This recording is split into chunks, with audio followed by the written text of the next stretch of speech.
इस विश्व में केवल शरीर मरते हैं, लेकिन आत्मा अविनाशी है। शरीर के मरने पर भी आत्मा नहीं मरती। हरे कृष्णा, राधे राधे। सभी को सादर प्रणाम। भक्तों, नियमित रूप से प्रातः 5 बजे हमारे चैनल पर आषाढ़ मास महात्म्य की कथाएं सुनाई जाती हैं। साथ ही सभी वारों की कथाएं और अन्य देवी देवताओं से जुड़ी व्रत कथा कहानी भी सुनाई जाती है। यदि आपने अभी तक चैनल को सब्सक्राइब नहीं किया है तो ज़रूर कर लीजिए और बेल आइकन भी प्रेस कर लीजिए, जिससे आपको आने वाले हर नए वीडियो की नोटिफिकेशन तुरंत ही मिल सके। आपने कल के अध्याय में चक्र तीर्थ, पिप्पल तीर्थ की महिमा, महर्षि दधीचि, उनकी पत्नी गवस्तनी तथा उनके पुत्र पिप्पलाद के त्याग की अद्भुत कथा श्रवण की। आज के इस अध्याय में नाग तीर्थ, मातृ तीर्थ, अविघ्न तीर्थ और शेष तीर्थ की महिमा का वृतांत की कथा का रसपान करेंगे। तो चलिए वीडियो शुरू करते हैं।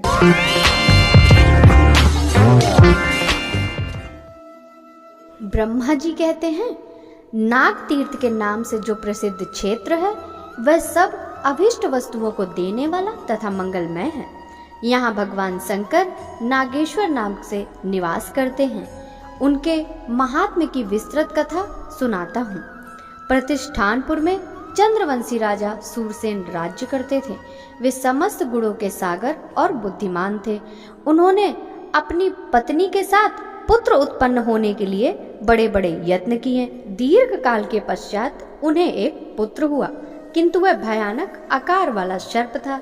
राजा ने उस पुत्र को बहुत छिपा कर रखा। किसी ने इस बात का पता न लगा पाया कि राजा का पुत्र सर्प है। अंतःपुर अथवा बाहर का मनुष्य भी इस भेद से परिचित न हो सका। माता पिता के सिवा धाय, अमात्य और पुरोहित भी यह बात नहीं जानते थे। उस भयंकर सर्प को देखकर पत्नी सहित राजा को प्रतिदिन बड़ा संताप होता था।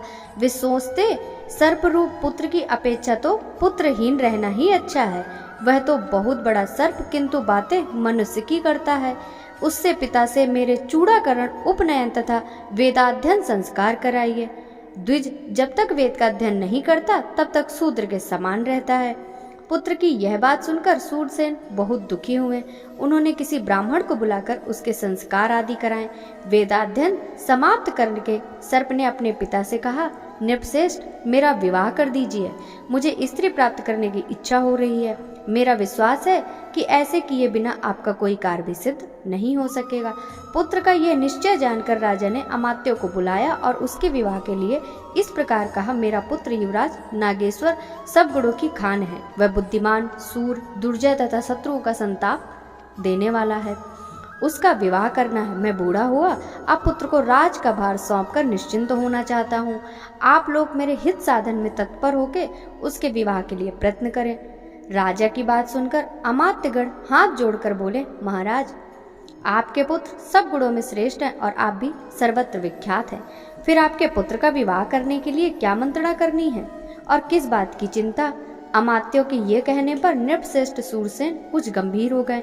वे उन अमात्यों को यह बताना नहीं चाहते थे कि मेरा बेटा सर्प है। वे इस बात से अपरिचित ही रहे।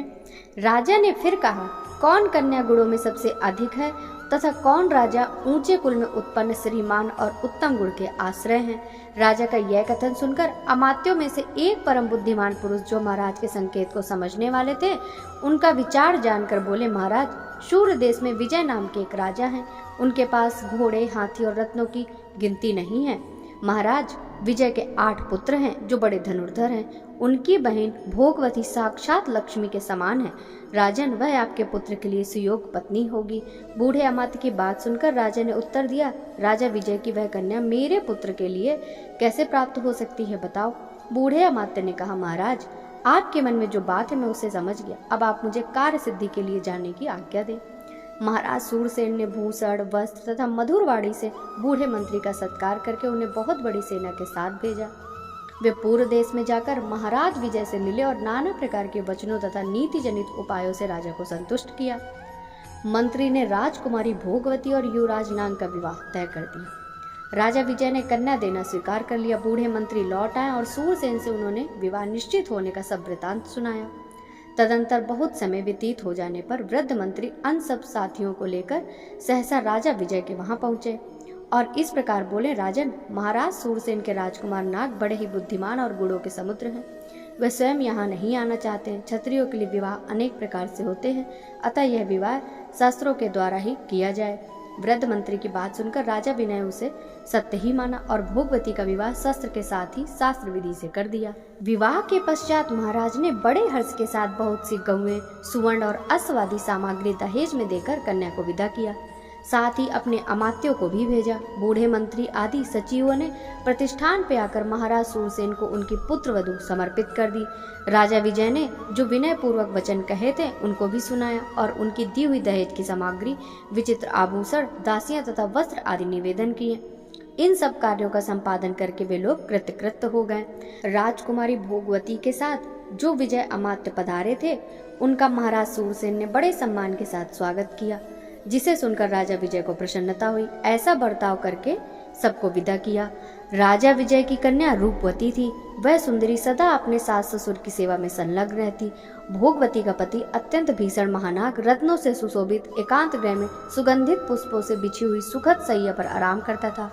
उसने अपने माता पिता से बार बार कहा, मेरी पत्नी राजकुमारी मेरे समीप क्यों नहीं आती। पुत्र की यह बात सुनकर उसकी माता धाय ने कहा, तुम भोगवती से जाकर कहो तुम्हारा पति एक सर्प है, देखो उस पर क्या कहती है। बहुत अच्छा कहकर धाय भोगवती के पास गई और एकांत में विनीत भाव से बोली, कल्याणी, मैं तुम्हारे पति को जानती हूँ, वे देवता हैं, किंतु यह बात किसी पर प्रकट न करना, वे मनुष्य नहीं सर्प रूप में हैं। धाय की बात सुनकर भोगवती ने कहा, मनुष्य कन्या को समानता मनुष्य ही पति मिलता है। यदि देव जाति का पुरुष पति रूप में प्राप्त हो तो क्या ही कहना, वह तो बड़े पुण्य से मिलता है। धाय ने भोगवती की बात सर्प से कही, उसकी माता से और महाराज सूरसेन से भी कही। भोगवती ने भी धाय को बुलाकर कहा, तुम्हारा कल्याण हो, मुझे मेरे स्वामी का दर्शन तो कराओ। तब धाय ने उसे ले जाकर अत्यंत भयानक सर्प का दर्शन कराया। वह सुगंधित फूलों से आच्छादित पलंग पर विराजमान था। एकांत गृह में रत्नों से विभूषित भयानक सर्प के आकार में बैठे हुए अपने स्वामी को देखकर भोगवती ने हाथ जोड़कर कहा, मैं धन्य और अनुग्रहित हूँ, जिसके पति देवता हैं, पति ही स्त्री की गति है। यह सुनकर नाग को बड़ी प्रसन्नता हुई। उसने हंसकर कहा, सुंदरी, मैं तुम्हारी भक्ति से संतुष्ट हूँ, बोलो तुम्हें क्या अभिष्ट वरदान दूं। तुम्हारे अनुग्रह से मेरी संपूर्ण स्मरण शक्ति जाग उठी है। मुझे पिनाकधारी देवादिदेव भगवान शंकर ने शाप दिया है। शेष नाग का पुत्र महाबलवान नाग जो शंकर के हाथ का कंकड़ बना रहता है, मैं तुम्हारा पति हूँ और तुम्हें भी पूर्व जन्म की मेरी पत्नी भोगवती हो। एक दिन भगवान शंकर एकांत में पार्वती जी के साथ बैठे थे। वहाँ पार्वती जी ने एक बात कही, जिसे सुनकर भगवान शिव ठहठहाकर हंस पड़े। उस समय मुझे भी हंसी आ गई। इससे कुपित होकर भगवान ने मुझे शाप दिया, तुम मनुष्य योनि में सर्प रूप से जन्म लेकर ज्ञानी होगा। कल्याणी, यह शाप सुनकर तुमने और मैंने भी भगवान को प्रसन्न करने की चेष्टा की। तब उन्होंने कहा, जब तुम गौतमी के तट पर मेरा पूजन करोगे और मैं तुम्हारे अंतःकरण में ज्ञान का आधान करूंगा, उस समय तुम भोगवती के प्रसाद से शाप मुक्त हो जाओगे। इसलिए मुझ पर यह संकट आया है। तुम मुझे गौतमी के तट पर ले चलो और मेरे साथ ही भगवान की पूजा करो। इससे मेरा शाप छूट जाएगा। हम दोनों पुनः भगवान शिव का सानिध्य प्राप्त करेंगे। कष्ट में पड़े हुए समस्त प्राणियों के लिए सदा भगवान ही परम गति हैं। पति की यह बात सुनकर भोगवती उन्हें साथ ले गौतमी तट पर गई और वहां गौतमी में स्नान करके उसने शिव का पूजन किया। इससे प्रसन्न होकर भगवान ने उस सर्प को दिव्य रूप प्रदान किया। तब वह अपने माता पिता से पूछकर शिवलोक में जाने को उद्धत हुआ। यह जानकर पिता ने कहा, बेटा, तुम एक ही मेरे पुत्र और युवराज हो, इसलिए इस समस्त राज्य का पालन करो और बहुत से पुत्र उत्पन्न करके मेरे स्वर्ग गमन के पश्चात शिवलोक में जाओ। पिता का यह कथन सुनकर नागराज ने कहा, अच्छा, ऐसा ही करूंगा। फिर वह इच्छानुसार रूप धारण करके अपनी पत्नी के साथ रहने लगे। पिता, माता और पुत्रों के साथ उन्होंने एक विशाल राज्य का उपभोग किया और जब पिता स्वर्ग लोक में चले गए तब अपने पुत्रों को राज्य पर बिठाकर वे पत्नी और अमात्य आदि के साथ शिवपुर में गए। तब से वह तीर्थ नाग तीर्थ के नाम से विख्यात हुआ। वहाँ भोगवती के द्वारा स्थापित भगवान नागेश्वर विवास करते हैं। उस तीर्थ में किया हुआ स्नान और दान सब तीर्थों का फल देने वाला है। ब्रह्मा जी कहते हैं, गौतमी के तट पर मात्र तीर्थ के नाम से विख्यात जो उत्तम तीर्थ है वह मनुष्यों को सब प्रकार की सिद्धि देने वाला है। जीव उसके स्मरण करने मात्र से समस्त मानसिक चिंताओं से मुक्त हो जाता है। पूर्व काल में देवताओं और असुरों के बीच बड़ा भयंकर संग्राम छिड़ा था। उस समय देवता लोग दानवों को परास्त न कर सके। तब मैं सब देवताओं के साथ सूलपाड़ी भगवान शंकर के पास गया और हाथ जोड़कर नाना प्रकार के वाक्यों द्वारा उनका स्तवन करने लगा। महेश, जिस समय संपूर्ण देवताओं और असुरों ने एक दूसरे से सलाह कर कर समुद्र का मंथन किया और उसमें एक कालकूट विष निकला, उसे खा लेने में आपके सिवा दूसरा कोई समर्थ नहीं हो सकता। जिसके सामने दूसरे देवता मस्तक झुकाते हैं तथा जो केवल फूलों की मार से तीनों लोगों को अपने अधीन करने में समर्थ है, वही कामदेव जब आप पर आक्रमण करने चला तब स्वयं ही नष्ट हो गया। अतः आपसे बढ़कर शक्तिशाली दूसरा कौन है? यह स्तुति सुनकर भगवान शंकर प्रसन्न हो गए और बोले, देवताओं बतलाओ क्या चाहते हो, मैं अभिष्ट वरदान दूंगा। देवता बोले, वृषभध्वज, हम पर दानवों की ओर से बड़ा भारी भय उपस्थित हुआ है। आप वहां चलकर शत्रुओं का संहार और देवताओं की रक्षा करें। प्रभु, हम आपसे सनात हैं। देवताओं के लिए इतना कहते ही भगवान शंकर उस स्थान पर आ गए जहां दैत्य युद्ध के लिए खड़े थे। वहां दैत्यों का शंकर जी के साथ घमासान युद्ध छिड़ गया। दैत्य इधर उधर भागने लगे। युद्ध करते समय शंकर जी के ललाट से पसीने की बूंदें गिरने लगी। वे बूंदें जहां जहां गिरी वहां महाशिव के आकार की ही माताएं प्रकट हो गईं। वे भगवान महेश्वर से बोली, आप आज्ञा दें तो हम सब असुरों को खा जाएं। तब देवताओं से घिरे हुए भगवान ने कहा, शत्रु जहां जहां जाए सर्वत्र उनका पीछा करो। इस समय वो मेरे डर से रसातल में जा पहुंचे हैं। तुम भी रसातल तक उनके पीछे पीछे जाओ। यह आज्ञा पाकर सब माताएं पृथ्वी छेद कर रसातल में गईं और अत्यंत भयंकर दैत्यों तथा दानों का संहार करके उसी मार्ग से देवताओं के पास लौट आई। माताओं के जाने से लौटने तक देवता गौतमी के तट पर खड़े रहे। लौटने पर देवताओं ने माताओं को वर दिया, संसार में जिस प्रकार शिव की पूजा होती है उसी प्रकार माताओं की भी हो। यो कहकर देवता अंतर ध्यान हो गए और माताएं वहीं रह गई। जहाँ जहाँ वह देवियां स्थित हैं वह सब स्थान मात्र तीर्थ माना जाता है। वे सभी तीर्थ देवताओं के लिए भी सेव्य हैं, फिर मनुष्य आदि के लिए तो बात ही क्या। शिव जी के कथनानुसार उन तीर्थों में किया हुआ स्नान, दान और तर्पण सब अक्षय होता है। जो मनुष्य मात्र तीर्थों के इस उपाख्यान को प्रतिदिन सुनता, स्मरण रखता और पढ़ता है वह दीर्घायु और सुखी होता है। मात्र तीर्थों के अंतर अविघ्न तीर्थ है जो सब विघ्नों का नाश करने वाला है। नारद, वहाँ का वृतांत भी बतलाता हूँ, भक्ति पूर्वक सुनो। एक बार गौतमी के उत्तर तट पर देवताओं का यज्ञ आरंभ हुआ, किंतु विघ्न दोष के कारण उसकी समाप्ति नहीं हुई। तब सब देवताओं ने मुझसे और भगवान विष्णु से इसका कारण पूछा। उस समय मैं ध्यानस्थ होकर कारण का पता लगाया और कहा, इसमें गणेश जी विघ्न डाल रहे हैं, इसलिए इस यज्ञ की समाप्ति नहीं हो पाती। अतः सब लोग आदिदेव विनायक की स्तुति करें। मेरा आदेश मानकर सब देवता गौतमी में स्नान करके आदिदेव गणेश की भक्ति पूर्वक स्तुति करने लगे। देवता बोले, सदा सब कार्यों में संपूर्ण देवता तथा शिव, विष्णु और ब्रह्मा जी भी, जिनका पूजन नमस्कार चिंतन है, उन विघ्नराज गणेश की हम शरण लेते हैं। विघ्नराज गणेश के समान मनोवांछित फल देने वाला कोई देवता नहीं है। ऐसा निश्चय कर त्रिपुरारु महादेव जी ने त्रिपुरवत के समय पहले उनका पूजन किया, जिनका ध्यान करने से संपूर्ण देहधारियों के मनोरथ पूर्ण हो जाते हैं।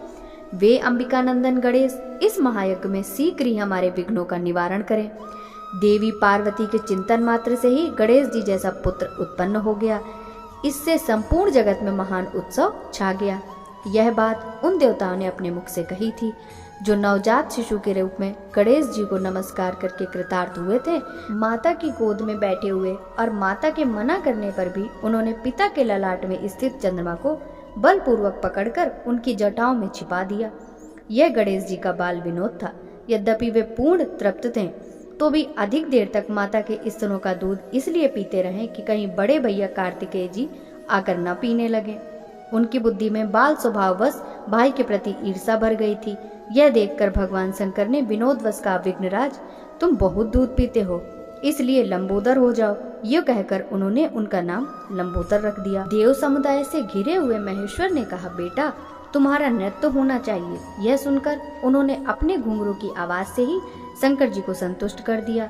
इससे प्रसन्न होकर शिव जी ने अपने पुत्र को गणेश के पद पर अभिषिक्त कर दिया, जो एक हाथ में विघ्नपाश और दूसरे कंधे पर कुठार लिए रहते हैं तथा पूजा न पाने पर अपनी माता के कार्य में भी विघ्न डाल देते हैं। उन विघ्नराज के समान दूसरा कौन है जो धर्म, अर्थ और काम आदि में सबसे पहले पूजनीय है? अथवा देवता और असुर भी प्रतिदिन जिनकी पूजा करते हैं, जिनके पूजन का फल कभी नष्ट नहीं होता, उन प्रथम पूजनीय गणेश को हम अपने मस्तक नवाते हैं, जिनकी पूजा से सबको प्रार्थना के अनुरूप सब प्रकार के फल की सिद्धि दृष्टि गोचर होती है, जिन्हें अपने स्वतंत्र सामर्थ्य पर अत्यंत गर्व है। उन बंधुप्रिय मूषक वाहन गणेश जी की हम स्तुति करते हैं, जिन्होंने अपने सरस, संगीत, नृत्य, समस्त मनोरथ की सिद्धि तथा विनोद के द्वारा माता पार्वती को पूर्ण संतुष्ट किया। उन अत्यंत संतुष्ट हृदय वाले श्री गणेश जी की हम शरण लेते हैं। इस प्रकार देवताओं के स्तवन करने पर गणेश जी ने उन्हें कहा, देवताओं, अब तुम्हारे यज्ञ में विघ्न नहीं पड़ेगा। जब देव यज्ञ निर्विघ्न पूरा हो गया, तब गणेश जी ने उन देवताओं से कहा, जो लोग इस स्तोत्र से भक्ति पूर्वक मेरी स्तुति करेंगे, उन्हें कभी दरिद्रता और दुख का सामना नहीं करना पड़ेगा। जो इस तीर्थ में आलस्य छोड़कर भक्ति पूर्वक स्नान और दान करेंगे, उनके शुभ कार्य निर्विघ्न सिद्ध होंगे। इस बात का आप लोग भी अनुमोदन करें। उनके इतना कहने के साथ ही देवताओं ने एक स्वर में कहा, ऐसा ही होगा। यज्ञ समाप्त होने पर देवता अपने अपने स्थान को चले गए। तब से वह तीर्थ अविघ्न तीर्थ कहलाने लगा। वह मनुष्य की समस्त कामनाओं को पूर्ण करने वाला तथा समस्त विघ्नों को मिटाने वाला है। अविघ्न तीर्थ के बाद शेष तीर्थ है, वह भी समस्त अभिष्ट वस्तुओं को देने वाला है। मैं उसके स्वरूप का वर्णन करता हूँ। रसातल के स्वामी महानाग से संपूर्ण नागों के साथ रसातल में रहने के लिए गए, परंतु राक्षसों, दैत्यों और दानवों ने, जिनका रसातल में पहले ही प्रवेश हो चुका था, नागराज को वहां से निकाल दिया। तब से वे मेरे पास आकर बोले, भगवान, आपने राक्षसों को तथा हम लोगों को भी रसातल दे रखा है, किंतु दैत्य और राक्षस हमें वहां स्थान नहीं देना चाहते, इसलिए आपकी शरण में आया हूँ। तब मैंने नाग से कहा, तुम गौतमी के तट पर जाओ, वहां महादेव जी की स्तुति करने से तुम्हारा मनोरथ पूर्ण होगा। उनके सिवा दूसरा तीनों लोकों में कोई ऐसा नहीं है जो सबके मनोरथ सिद्ध कर सके। मेरे कहने से शेषनाग वहां गए और गंगा में स्नान करके हाथ जोड़कर देवेश्वर महादेव जी की स्तुति करने लगे। तीनों लोकों के स्वामी भगवान शंकर को नमस्कार कर, जो दक्ष यज्ञ के विध्वंस, जगत के आदि विधाता और त्रिभुवन रूप हैं, उन भगवान शिव को नमस्कार है। जिनके सहस्त्रों मस्तक हैं, उन भगवान सदाशिव को नमस्कार है। सबका संहार करने वाले रुद्रदेव को नमस्कार है। भगवान आप सोम, सूर्य, अग्नि और जल रूप हैं, आपको नमस्कार है। सदा सर्वदा सर्वस्वरूप और काल रूप हैं, उन भगवान शिव को नमस्कार है। सर्वेश्वर शंकर मेरी रक्षा कीजिए, सर्वव्यापी सोमेश्वर मेरी रक्षा कीजिए। जगन्नाथ आपको नमस्कार है, मेरे मनोरथ पूर्ण कीजिए। इस स्तुति से प्रसन्न होकर महेश्वर ने नागराज को मनवांछित वर दिया। जो देवताओं से शत्रुता रखने वाले दैत्य, दानव तथा राक्षसों के विनाश में सहायक था, भगवान ने शेषनाग को शूल देकर कहा, इससे अपने शत्रुओं का संहार करो। भगवान शिव की यह आज्ञा पाकर शेषनाग सर्पों के साथ रसातल में गए। वहां उन्होंने शूल से अपने शत्रु, दैत्य, दानव तथा राक्षसों का वध किया और फिर भगवान शिवेश्वर का दर्शन करके वे गौतमी तट पर लौट आए। नागराज जिस मार्ग से आए थे, उसमें रसातल में वहां तक छेद हो गया। उस बिल से गौतमी गंगा का अत्यंत पुण्यदायक जल पाताल गंगा में जा मिला। इस प्रकार उन दोनों का संगम हुआ। भगवान शिवेश्वर के सामने एक विशाल कुंड शेषनाग में उसमें हवन किया। उस कुंड में सदा अग्निदेव स्थित रहते हैं। उसमें गंगा के जल का संगम होने से जल गर्म हो गया। महायशस्वी शेषनाग महादेव जी की आराधना करके पुनः अपने अभिष्ट स्थान रसातल में चले गए। तब से वह तीर्थ नाग तीर्थ और शेष तीर्थ के नाम से प्रसिद्ध हुआ। वह संपूर्ण अभिष्ट वस्तुओं को देने वाला, पवित्र तथा रोग और दरिद्रता का नाशक है। उससे आयु तथा लक्ष्मी की भी प्राप्ति होती है। वह पवित्र तीर्थ स्नान और दान से मोक्ष देने वाला है। जो मनुष्य इस प्रसंग का भक्ति पूर्वक श्रवण पाठ अथवा मनन करता है, उसकी सब कामनाएं पूर्ण होती हैं। जहाँ शेषवर तीर्थ और जहाँ शक्ति प्रदान करने वाले भगवान हैं, वहाँ गौतमी के दोनों तटों पर 2100 तीर्थ हैं, जो सब प्रकार की संपत्ति देने वाले हैं। ब्रह्मा जी कहते हैं, गोदावरी के उत्तर तट पर अश्वत्थ तीर्थ, पिप्पल तीर्थ और शनेश्वर तीर्थ हैं। उनका फल सुनो। भक्तों, आगे की कथा हम कल के अध्याय में श्रवण करेंगे। आज के लिए बस इतना ही। कल के अध्याय में हम अश्वत्थ, पिप्पल तीर्थ, शनेश्वर तीर्थ, सोम तीर्थ, धान्य तीर्थ और विदर्भा संगम तथा रेवती संगम तीर्थ की महिमा का वृतांत श्रवण करेंगे। तब तक सभी भक्तों को हरे कृष्णा, राधे राधे, हरि बोल।